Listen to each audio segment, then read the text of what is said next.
Est-ce qu'il n'y a pas quand même un catéchisme républicain? Je voudrais qu'on aborde un petit peu maintenant cette idéologie de l'école, plus précisément, parce que malgré tout, il y a une certaine autorité là aussi qui se manifeste. Et il y a aussi un catéchisme républicain, je crois. Par exemple, je pense à la leçon de patriotisme. Oui, c'est vrai, et en même temps, je crois qu'on est victime ici de la confusion entre un style pédagogique et l'idéologie que ce style pédagogique prétend servir. L'école républicaine a repris pour l'essentiel la démarche pédagogique des frères des écoles chrétiennes. Elle a donc enseigné de façon dogmatique, de façon didactique, une philosophie et une conception qui étaient radicalement différentes. Et c'est peut-être d'ailleurs sa faiblesse et sa limite que de ne pas avoir compris que, justement parce que l'idéologie était différente, il fallait un style nouveau. Les bataillons scolaires que vous présentez, qui sont une sorte d'image d'Épinal, moins importante d'ailleurs qu'on ne le dit souvent, car cette image d'Épinal n'est valable que dans des écoles où il y a suffisamment d'élèves pour créer de grands bataillons, et la mode en a d'ailleurs assez vite disparu. Mais elle a le mérite de nous rappeler que les républicains, aussi, ils étaient un peu gênés parce qu'ils voulaient que l'on obéisse aux autorités légitimes, et il y avait un principe supérieur qui était la patrie, et donc un certain dogmatisme se réintroduisait à l'intérieur même de leur idéologie. La République, la France, c'est tout un, mais il faut qu'elle soit servie, elle mérite d'être défendue, et vous avez, alors ça c'est vrai, un enseignement moral, dogmatique, de valeurs comme la patrie, comme la République. J'ai des documents à vous montrer, moi, à ce sujet. Oui, il y en a des quantités. Mais ils sont là, ils sont là. Tenez, regardez, on va les montrer aux téléspectateurs aussi. Ça, ce sont... Je ne sais pas si on peut les, ça, on peut les voir.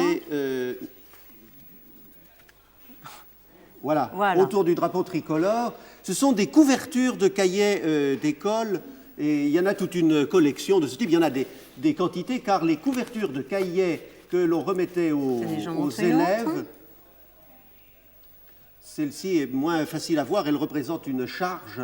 C'est un enfant qui s'est sacrifié à la République, finalement. C'est un enfant qui s'est sacrifié à la République. Oui, alors on dit aux enfants, soyez courageux, soyez nobles, soyez héroïques, et pensez avant tout à défendre la patrie. Autrement dit, c'est quand même un esprit revanchard que celui qui apparaît dans l'idéologie scolaire.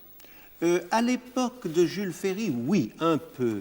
Par la suite, les instituteurs vont beaucoup évoluer, et vous allez avoir une sorte de patriotisme défensif, disant la patrie mérite d'être défendue, mais la patrie, précisément parce que c'est la République, et que la République c'est la raison et pas l'instinct guerrier.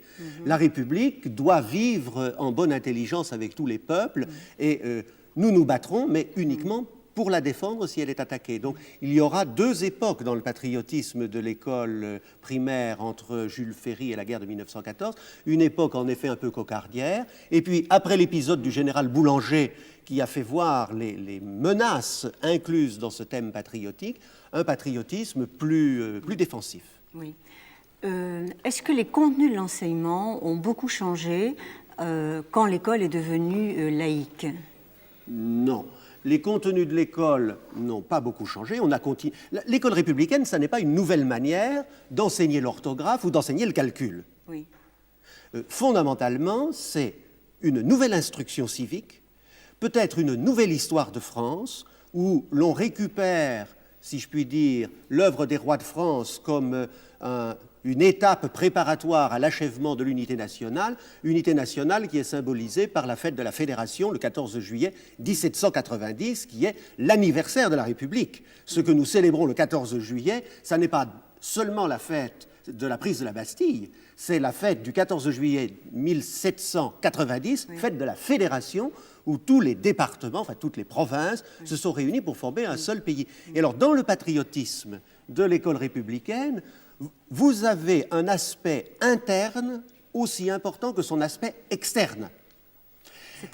C'est-à-dire, on apprend à tous les Français qu'ils forment un seul peuple, une seule nation, constituer un seul territoire.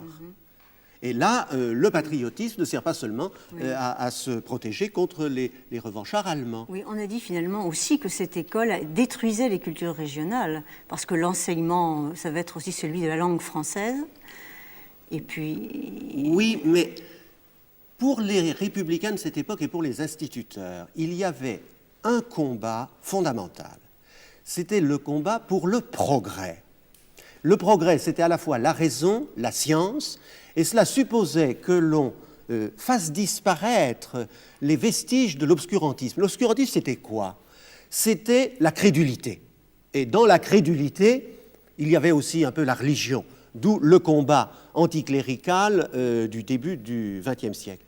Il y avait aussi, ben oui, les langues locales. Oui.